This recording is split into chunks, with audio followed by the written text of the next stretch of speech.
नमस्कार साथियों, कैसे आप सब लोग। जैसे कि आपको पता है कि एमपी जुडिशरी की प्रिलिमिनरी जो आंसर की है वो आउट हो चुकी है। तो उसी के रिगार्डिंग हम कुछ यहाँ डिस्कस करने वाले हैं। बहुत सारे बच्चों की क्वेरीज थी कि सर एमपी जुडिशरी के प्रीलिम्स की कट ऑफ कितना जाएगा। पेपर बहुत सारे जो नए बच्चे थे कि सर एमपी में पेपर कैसा आता है, किस तरह का पेपर था इस बार।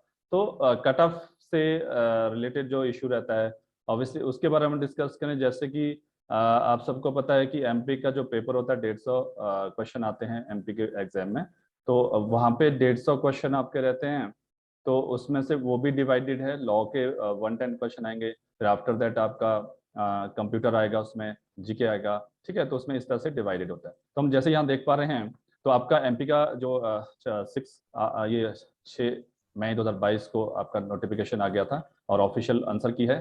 अब देखो आंसर की में अब अगर देखा जाए तो पेपर इस बार का जो जुडिशरी का पेपर था, इस बार का जो एमपी का जुडिशरी का पेपर था, इतना ना तो टफ बोल सकते हम उसको, ना ही उसको इजी बोल सकते, एक मॉडरेट पेपर था। ठीक है, तो बहुत सारा मतलब कि थोड़ा सा ट्रेंड भी चेंज कर दिया एमपी जुडिशरी के पेपर में।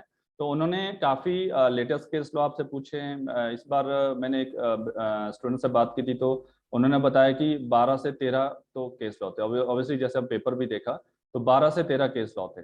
तो उसमें से भी आपका 4-5 लैंडमार्क थे, बाकी लेटेस्ट केस लॉ थे।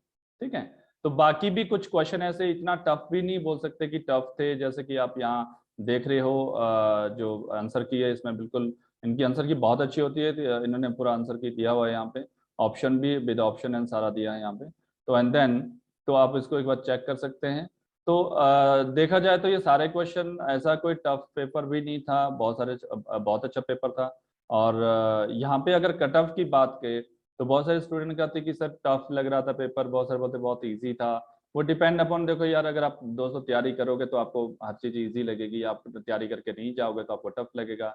बट यहाँ पे एज आपको ये था कि आपको यहाँ पे जो आपका लास्ट में जो क्वेश्चन होते हैं आपका कंप्यूटर वगैरह या और जनरल नॉलेज, तो इसमें आपका काफी आपको क्योंकि लॉ तो देखो सभी पढ़ते हैं, लॉ तो सभी तैयार करके जाते हैं। लेकिन अगर आप जो एक्स्ट्रा होता है अगर इसको आप रेडी करके जाओ तो आपका काफी अच्छा स्कोर हो जाता है।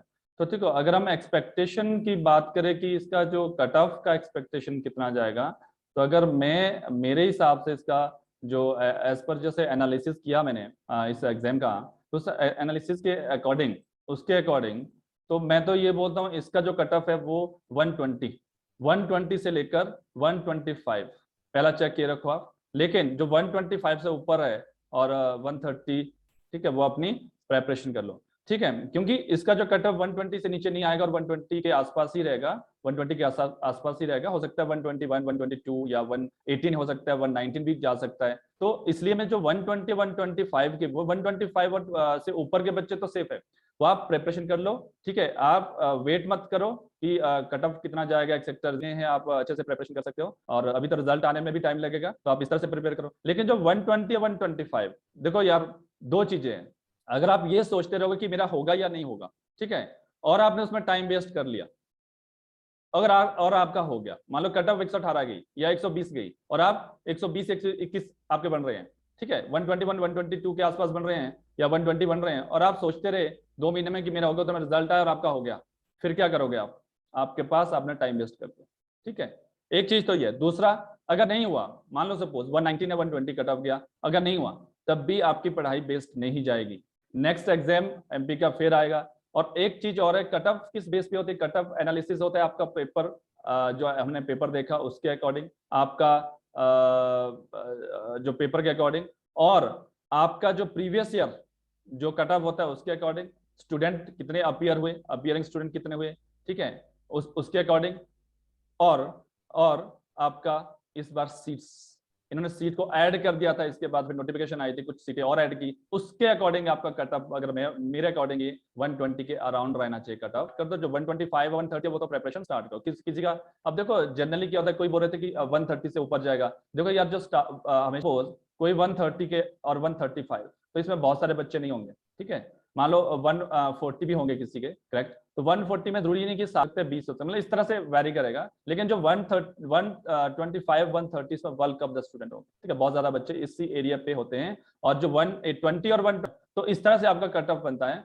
तो अगर आप अभी एक चीज याद रखना, अगर आपका कट ऑफ, अगर आपका स्कोर बन रहा है अकॉर्डिंग टू आंसर की, अगर आपका स्कोर बन रहा है 120 के अराउंड, तो आप प्रिपरेशन कर दो, आपकी प्रिपरेशन वेस्ट नहीं जाएगी। अगर पेपर हो गया, अगर आपका क्लियर हो गया, आप क्वालिफाई कर गए, तो ऑब्वियसली आप मेंस अच्छा लिख पाओगे। अगर मान लो सपोज आपका 120 के करीब है और आपने प्रिपरेशन नहीं की और फिर आपका हो गया, फिर क्या करोगे आप? फिर आपके पास टाइम कम है, और जब बच्चे प्रिपेयर कर रहे थे तो वो आपसे ज्यादा अच्छे से कर सकते थे। तो इसलिए आप वेट मत करो रिजल्ट का। अगर 120 के आसपास बन रहा है तो आप प्रिपरेशन कर लो। हाँ, अगर 125 है तो डेफिनेटली श्योर अपना अपना कर लो, तो आपका हो जाएगा।